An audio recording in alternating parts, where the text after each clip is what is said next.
Lugar de reflexão, de crescimento, de comunhão. Parabéns para vocês que estão aqui, parabéns para mim que posso vê-los e dirigir a palavra para vocês. Bom, é comum alguns pregadores fazerem pregações em série. Por exemplo, fazer 3 meses no livro de Daniel, ou fazer 5 meses no Sermão do Monte. Então, às vezes, há pregadores que fazem essas séries. E eu estou terminando hoje a série sobre as 7 palavras da cruz. Quando Jesus esteve pregado na cruz, ele esteve lá por 6 horas, e nesse período de 6 horas ele pronunciou 7 sentenças. São as 7 palavras da cruz.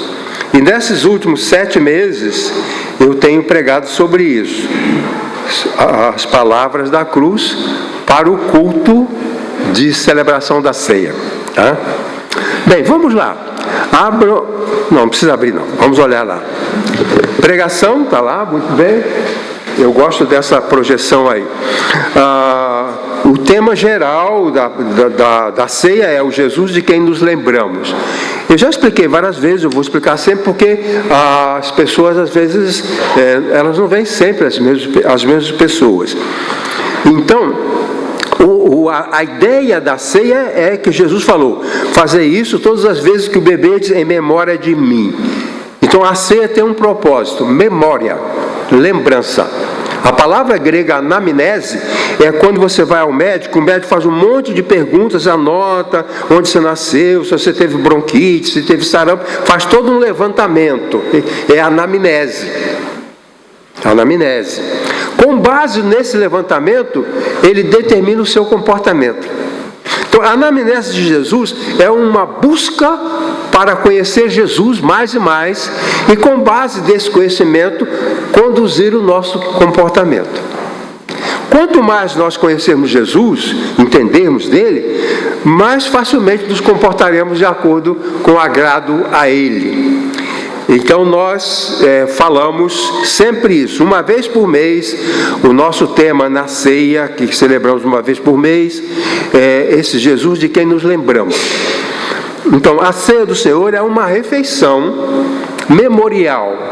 O apóstolo Paulo explica na carta aos Coríntios que as pessoas deviam jantar em casa antes de ir para a igreja, porque lá na igreja não é a janta, lá é a ceia em memória de Jesus. Então as pessoas deviam ir alimentadas para a igreja. Algumas igrejas faziam grandes banquetes na ceia, eles não entenderam, alguns cristãos não entenderam. E aqueles banquetes eram exagerados. O apóstolo Paulo falou que teve gente que ficou doente de tanto comer na ceia do Senhor. E ele falou que tem um caso de morte. Naquele tempo, antigamente, era comum pessoas morrerem de tanto comer. Alexandre o Grande, chamado Alexandre o Grande, morreu num banquete.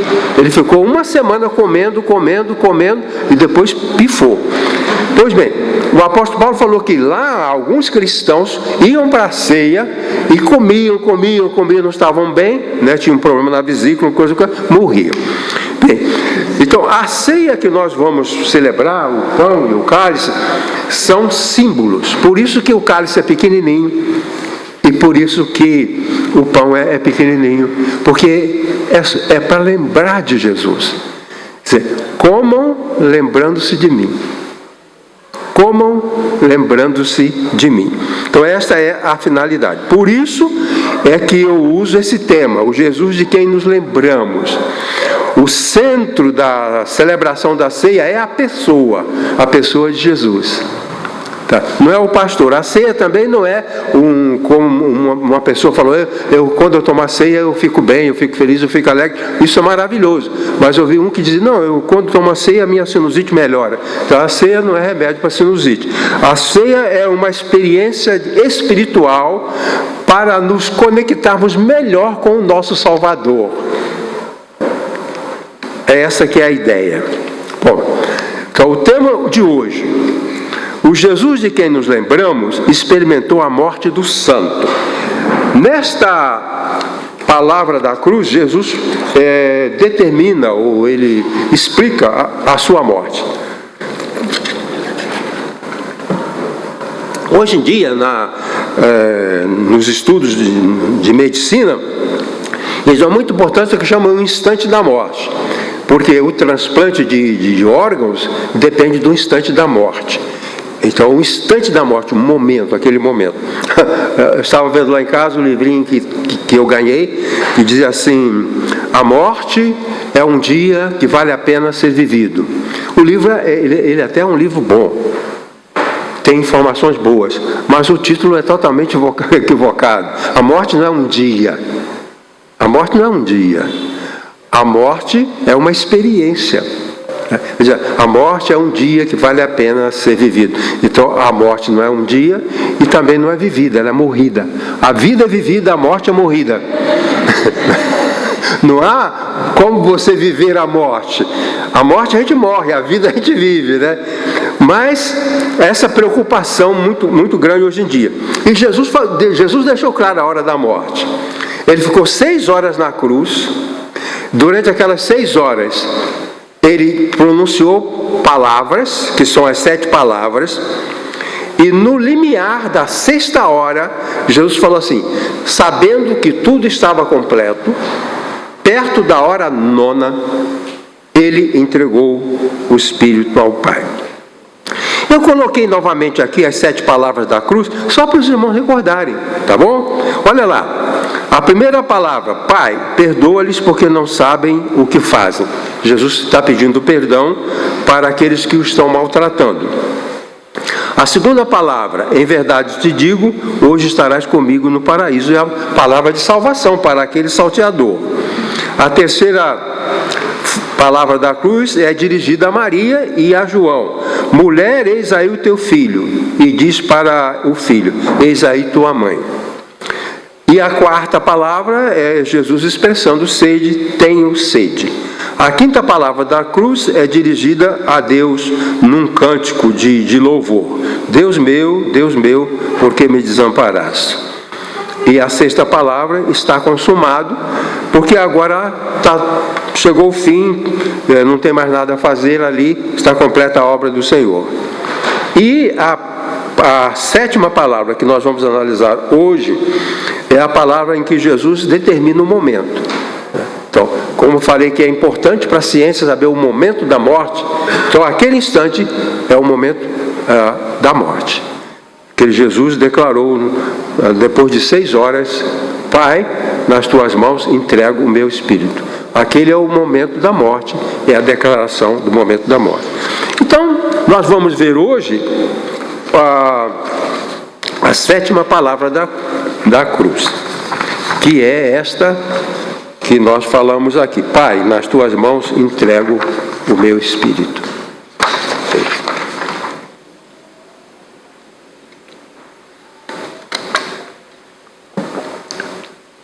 Muito bem. Leiam comigo o que eu coloquei como introdução. O escritor Philippe Arriet, pesquisando a literatura da Idade Média sobre a morte, desenvolveu o conceito de morte do santo. Ele descobriu naquela literatura que existe a morte, 2 tipos de pessoas que morrem: o santo e o perverso. E há uma diferença entre a morte do perverso e a morte do santo. E ele descreve, no livro dele, de acordo com a literatura que ele consultou, a morte do santo. Então, a morte de Jesus é a morte do santo. Existe a morte do ímpio, a morte do perverso, a morte do mal, mas a morte de Jesus é enquadrada dentro da descrição dele como a morte do santo. O santo recebia, por ocasião da morte, recebia da parte de Deus o privilégio de resolver certas questões da vida antes do final, como perdoar inimigos, ser perdoado por pessoas queridas, restabelecer a harmonia com Deus e com as pessoas com quem convivia, e dessa forma experimentar a morte do santo. O que se diz naqueles conceitos é que há certas tarefas que no finalzinho precisam ser cumpridas, se não foram cumpridas antes. Por exemplo, se eu não falo com meu pai, tenho ódio do meu pai,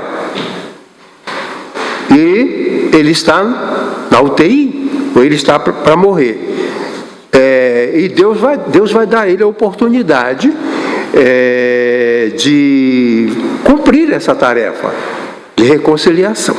Pois bem, então há certas coisas que Deus permite ao santo realizar nesse momento da morte. É um privilégio para alguns que se enquadra com a morte do santo. Você vai entender um pouco mais daqui para frente. Então, consideremos 3 questões em relação ao assunto. A morte de Jesus Cristo é qualificada como a morte do santo. O texto diz que o rei Herodes, morreu desesperado, comido de bicho. Aquela é a morte do perverso. E Jesus, Pai, nas tuas mãos entrego o meu espírito, é a morte do santo. Pois bem, então vamos analisar. Primeiro, o Jesus de quem nos lembramos experimentou a morte do santo porque estava consciente do cumprimento de sua missão. Todo ser humano precisa cumprir certas tarefas até aquele momento, o momento da morte. Tem que completar certas tarefas. São tarefas evolutivas que a pessoa tem que completar. Então Jesus tinha a missão. O santo é a pessoa que, diante da morte, está consciente de ter cumprido a sua missão. Vamos imaginar um chefe de família. Um homem casou, tem esposa e tem filhos. Ele tem uma missão: cuidar da esposa e cuidar dos filhos. Mas ele abandona a família. Ele não vai ter a morte do santo, a menos que ele resolva esse problema. Volta para casa, pede perdão, pede desculpa à família, porque agora ele está cumprindo uma missão. Então, todo homem casado que abandonou a família, não cumpriu sua missão, não vai poder ter a morte do santo. Porque não cumpriu o seu papel. O meu pai, ele tinha muito medo de morrer devendo às pessoas. Ele estava sempre preocupado se ele não devia. Então, se meu pai, na hora da morte, se lembrasse de uma dívida, ia ser um problema, porque ele não suportava a ideia de dever.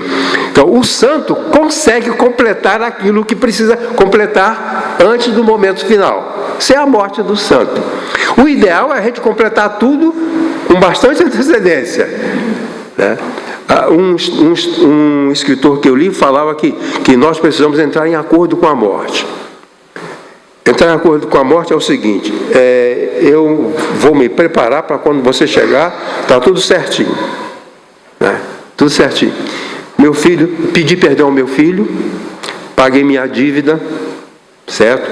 Voltei para a igreja, eu pedi perdão aos irmãos da igreja. Quer dizer, é o acordo. Faça o acordo, que ele falava disso. O acordo é com a morte. E esse acordo implicava o seguinte: eu não vou atrás de você, morte. Agora, se um dia eu perceber que Deus mandou você para me levar, numa boa, me leva. Isso é um acordo.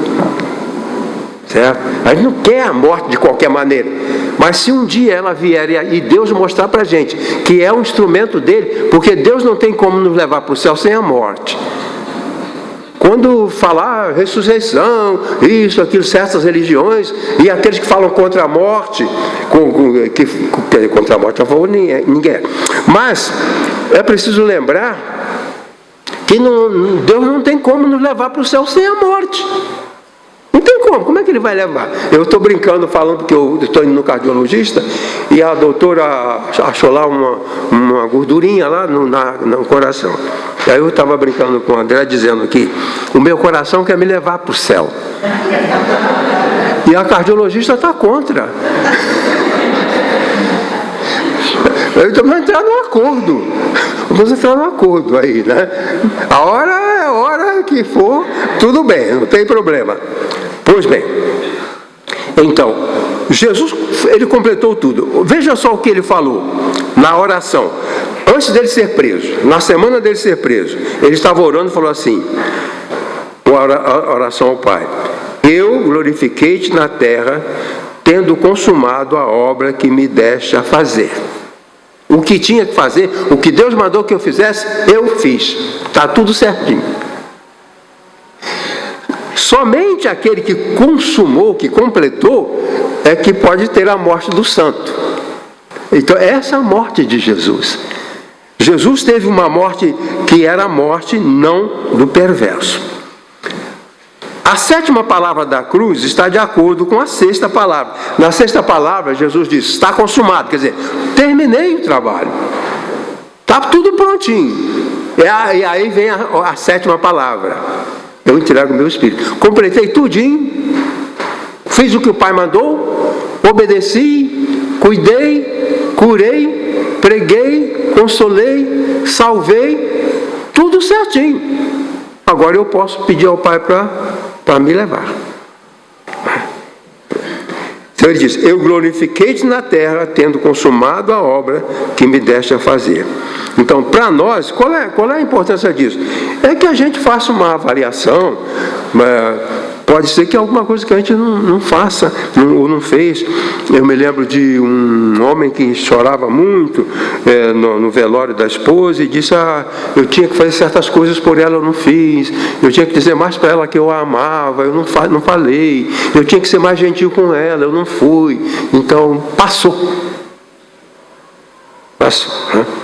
Pois bem, é preciso então completar as tarefas. Vamos procurar saber o que Deus quer de mim que eu não fiz. Em relação a vocês, em relação à minha família, em relação às pessoas que dependem de mim, o que eu não fiz. Porque Jesus falou, tudo bem, está tudo consumado, está tudo certo. 2 comentários. A missão precisa estar de acordo com os propósitos de Deus para nós. Então, para cada ser humano, Deus tem planos, Ele tem propósitos. E esse propósito que nós precisamos cumprir tem que estar alinhado com a vontade de Deus. Porque às vezes fazemos muita coisa e não é aquilo que Deus quer. Você já teve a sensação de estar fazendo alguma coisa e você tem a impressão de que não é aquilo que Deus quer? É ou não é? Nós fazemos muita coisa e a gente não sabe muito bem. Será que é isso que Deus quer? Às vezes até comprar uma geladeira, pode ser que não é aquilo que Deus quer, né? Uma viagem, né? Quando nós estávamos trabalhando, eu falei com o Iracema, quando a gente se aposentar, a gente vai para o Alasca, a gente vai para Patagônia, a gente vai gastar a aposentadoria viajando. Deus não planejou. Depois eu falei, Deus não planejou isso para nós. Ele não planejou que a gente gaste o dinheiro viajando, né? Na exuberância. Não é isso. Então Deus tem planos para nós. Qual é o nosso plano? É viver assim ou viver dessa forma? Então, dessa maneira, a missão que Deus nos dá, que deu para Jesus, é de acordo com o propósito. O que Jesus fez foi de acordo com o propósito do Pai. Pai, eu completei aquilo que tu mandaste fazer. Deus mandou, foi isso. E nós precisamos saber o que Deus está dizendo para a gente fazer. Porque senão, chega um momento que a gente vai precisar enfrentar a situação e Deus mandou eu fazer isso, eu não fiz. A outra discussão é que a obra de Deus em nossas vidas precisa ser realizada em tempo oportuno. Quando eu era jovem, eu estava me preparando para fazer o vestibular para medicina, estava fazendo o cursinho, e eu ouvi um pregador falando sobre a necessidade de falar de Jesus, de pregar, que faltavam pastores, faltavam missionários, certo? Eu sempre tive vontade de fazer isso. Aí eu fiquei numa dúvida. Eu falei, mas meu caminho é medicina. Meu caminho é medicina. E como é que eu vou fazer se parece que Deus está me mostrando uma outra coisa? Aí eu saí do caminho da medicina, fui para o caminho do pastorado, depois eu voltei para o caminho da medicina. Então, as coisas precisam ser realizadas no tempo oportuno. Quando eu fiz medicina, eu já estava cuidando da igreja. O cantor cristão é preciosíssimo, esse cenário do cantor cristão. Tem muitos hinos dirigidos aos jovens. A gente cantava muitos hinos. Ó moços, que ventura vos é servir a Deus, com vida santa e pura, seguir caminho ao céu. Chegai-vos sem demora a Cristo Salvador, aproveitai agora, fugir da eterna dor. A gente cantava esses hinos, cantava esses hinos. E tinha um hino que me incomodava muito. Dizia assim: por que, era um hino para os jovens, por que só na velhice servir a Deus quereis? Também, quem foi que disse que lá vós chegareis? Certo? Isso me impactava muito. Eu posso dizer, eu vou deixar para servir a Deus na velhice, mas quem disse que eu vou chegar na velhice? Eu preciso servir a Deus agora, mas eu vou deixar para servir mais tarde? Muita gente teve essa ideia e depois não conseguiu. Então, por que só na velhice servir a Deus quereis também? Quem foi que disse que lá vós chegareis? Então, o cumprimento da missão. Jesus experimentou a morte do santo, porque fez tudo o que tinha que fazer. Tudo que tinha que fazer. Eu me casei, formei família, tive filhos, era meu dever cuidar, e eu cuidei e ainda procuro cuidar, porque senão, quando eu tiver que deixar essa vida, eu vou olhar para trás, depois não cuidei do Eliseu. Eliseu não estudou porque eu não dei apoio. Vocês já pensaram? Ou então não cuidei da Irene, certo? A Irene não foi ajudada. Então é preciso saber que nós fazemos. Jesus falou: está consumado? Já fiz tudo? Tá bom, agora eu fico à disposição do Pai. Bom, o segundo comentário é sobre o seguinte: o Jesus de quem nos lembramos experimentou a morte do santo por seu pleno estado de reconciliação. Jesus estava em pleno estado de reconciliação com o Pai. E isso está indicado pela experiência no jardim de Getsemane. Olha, Jesus tinha conflitos. Os conflitos precisam ser resolvidos até aquele momento. Aquele que experimenta a morte do santo foi a pessoa que venceu os seus conflitos.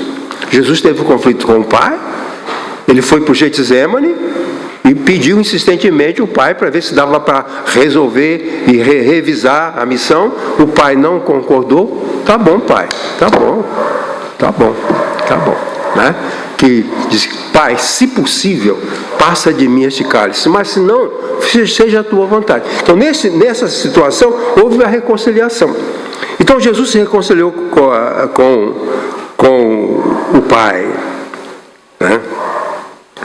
Ele tinha conflito com os sacerdotes que o mandaram para a cruz. Tinha conflito.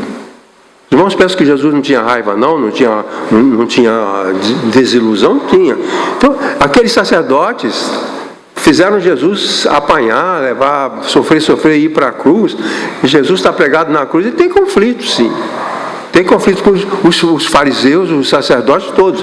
Mas Jesus falou assim: eu quero ficar sem conflito. Aí falou para o Pai: Pai, perdoa eles. Ao orar para que Deus perdoasse os seus inimigos, ele está em condições da morte do santo. Porque o santo não morre com raiva. Ele não morre revoltado. Ele não morre. A morte do santo é a morte em que o estado de reconciliação. Ele está em reconciliação com a vida, com o mundo, com ele mesmo, com a igreja. Ele não está em tumulto. Ele não está tumultuado internamente. Eu fico imaginando Jesus pregado na cruz e as pessoas olhando para o rosto dele. Ele está sereno. Ele não está em conflito com o Pai. Judas o traidor. Judas foi lá e beijou Jesus. Jesus aceitou o beijo e disse: amigo, Jesus se reconciliou com Judas, com o traidor, aceitou o beijo dele e o chamou de amigo. Ele está reconciliado, está tranquilo, porque os inimigos, ele já pediu perdão para eles, aquele malfeitor ele já perdoou, já salvou aquele malfeitor, no Getsemane já resolveu tudo com o Pai, e agora resolveu tudo com Judas. O texto diz assim: e o que traía tinha-lhes dado um sinal, dizendo: o que eu beijar é esse, prendei-o. Isso é Judas. E logo aproximando-se de Jesus, diz: eu te saúdo, Rabi, e beijou-o. Jesus, porém, lhe disse: amigo, a que vieste? Quer dizer, esperava-se que Jesus xingasse ele, brigasse com ele. Você é um cretino, traidor, você foi lá me vender por aquelas míseras moedas, você não presta, eu acolhi você entre os apóstolos, fui seu amigo, você comeu comigo, agora você vai me vender? Você é um cretino, um sem vergonha. E Jesus falou assim: amigo, por que você veio? Está reconciliado. Está reconciliado. Ele está reconciliado com o Pai. Uma vez, eu cuidei de uma senhora que tinha um conflito muito grande. O pai dela estava morto.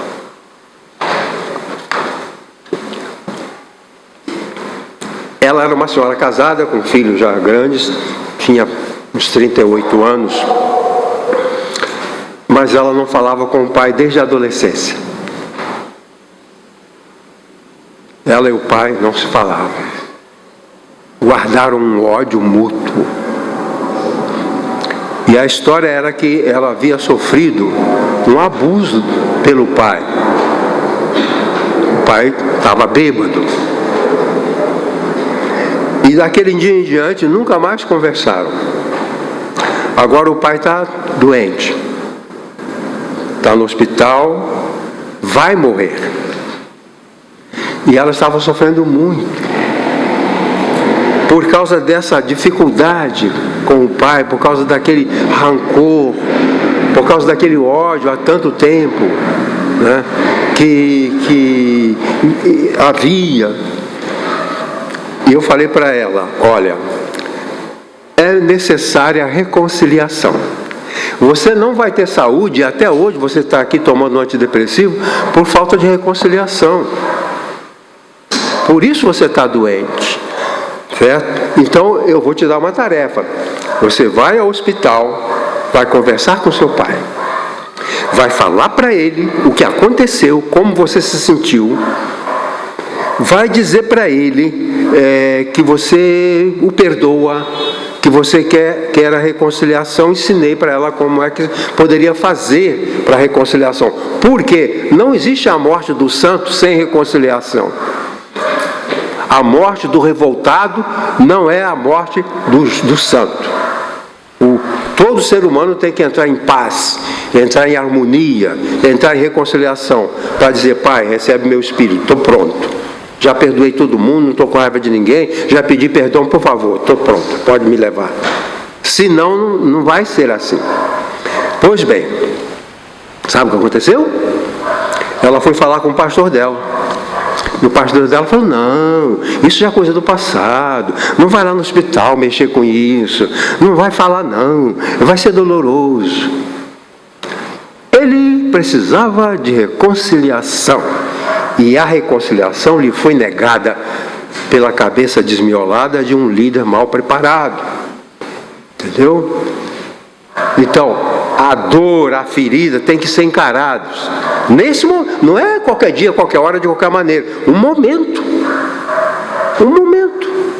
Resultado: o pastor proibiu que ela o visitasse. Ela não o visitou. Depois ele morreu. Ela continuou deprimida, tomando remédio. E ele morreu a morte do perverso. Morte sem reconciliação. Morte sem reconciliação. Ela poderia ir lá e conversar com ele, diz: pai, eu quero perdoar o senhor, Ele estava doido para ser perdoado. Com certeza ele pensava nela o dia inteiro. Com certeza ele pensava nela chegando para abrir o coração, para ele pedir perdão. Mas ele não teve chance de pedir perdão. A gente tem que dar chance ao outro de pedir perdão. Eu sempre converso com a Iracema, ela não liga muito, mas ela está presente. Se tiver que ficar chateada, depois ela fala comigo. A Iracema, quando tinha 8 anos, ela levou um tiro do pai. O pai, bêbado, brigando em casa, deu um tiro que pegou nela. Passou rente ao coração e passou rente ao pulmão. Certo? Isso tem que ser perdoado, não dá. Não dá. Então, no coração dela, não tinha mágoa, ela não sofre por causa disso. Mas quem sabe ele, né?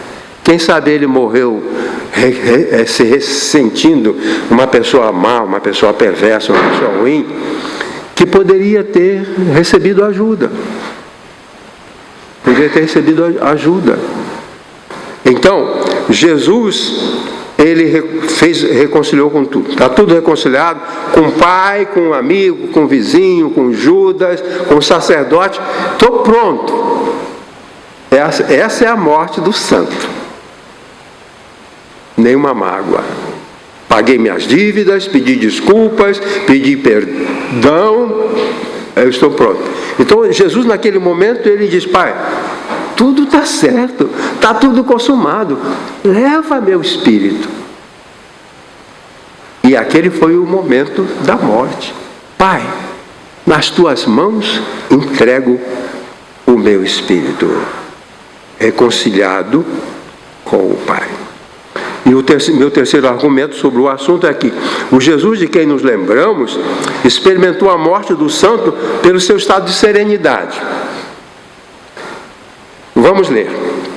Na concepção grega, morte, thanatos, sequestrava os viventes e os trancafiava no mundo dos mortos. Jesus experimentou a morte não como um sequestro, mas como uma entrega consciente e voluntária a Deus o Pai. Ariel, aquele escritor, mencionou o conceito de morte selvagem e morte domada. Então, a morte pode ser a morte selvagem, a morte domada.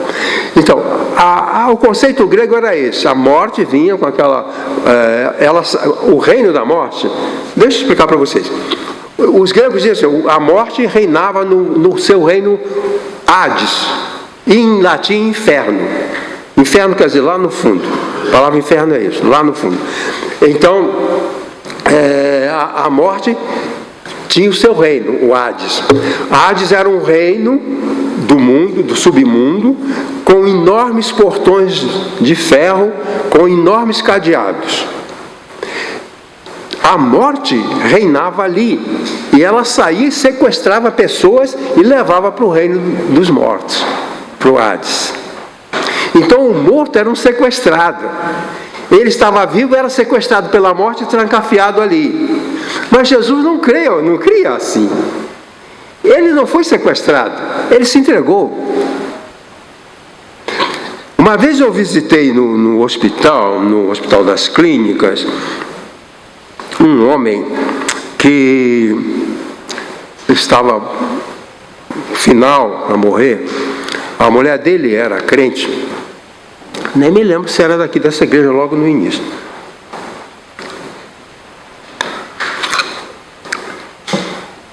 Mas ele estava revoltado.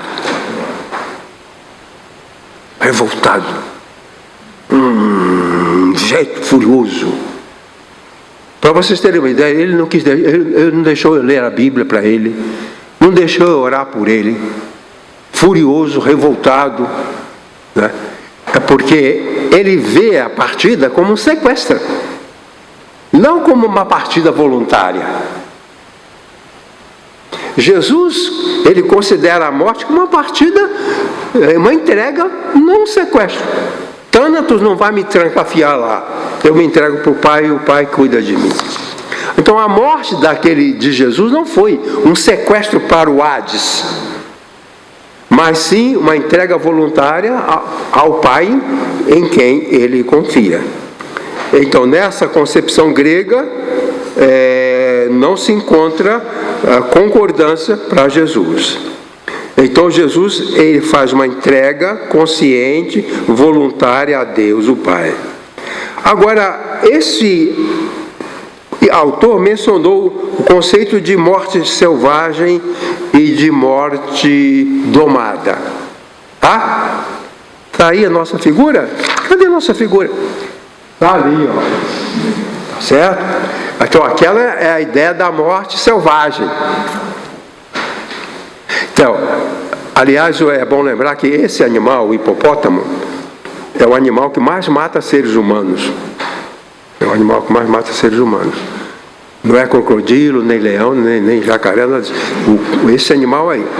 E aí essa figura mostra um animal violento. Ali está o coitado vivente que quer viver e Thanatos atrás dele para pegá-lo. Mas a morte de Jesus não é isso aí. Mostra lá. Aí. A morte domada.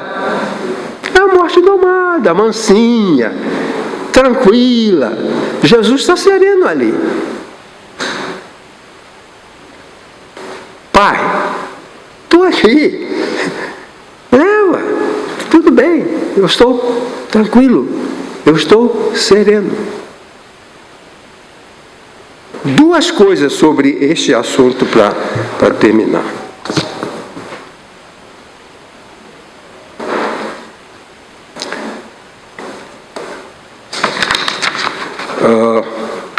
Cadê? Está aqui.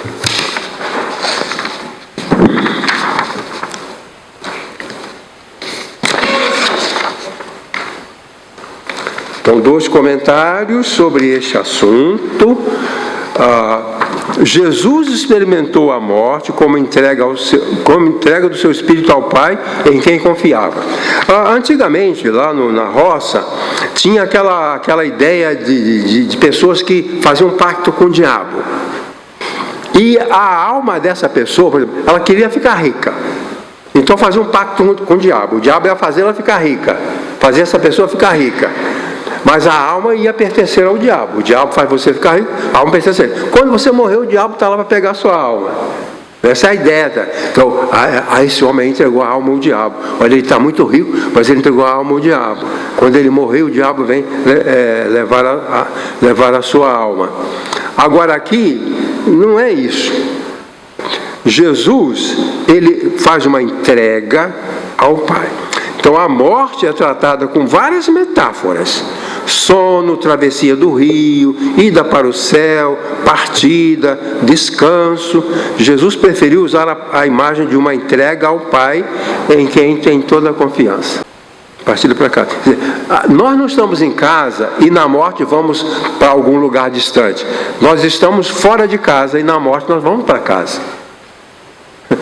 Eu gosto daquele cântico: aqui não é meu lar, um viajante eu sou, meu lar é lá no céu, Jesus já preparou. Então Jesus está indo para casa. A casa do meu Pai é a minha casa. Se nós estamos aqui, Deus nos colocou aqui, mas aqui não é o nosso lar. Aqui é a nossa peregrinação. É a nossa peregrinação. Estamos em via de chegar em casa. Chegaremos. Jesus chegou. Okay? O outro comentário é que Jesus experimentou a morte como entrega voluntária. Ele diz: por isso o Pai me ama, porque dou a minha vida para tornar a tomá-la. Ninguém me tira de mim, mas eu de mim mesmo a dou. Tenho poder para dar e poder para tornar a tomá-la. Este mandamento recebi de meu Pai. Quer dizer, a morte do santo não é um sequestro, certo? Mas é uma entrega ao Pai. Não é entrega ao Maomé, nem a Buda, aos orixás. né? Porque parece que algumas pessoas entregam suas almas a essas criaturas. Não, nós entregamos para o Pai, certo? Nós entregamos para o Pai. E naquele momento tudo cessou, está tudo resolvido. Jesus cumpriu a sua missão. Bom, a gente vai ler a conclusão, né? Tem uma conclusão. Tudo tem que ter conclusão.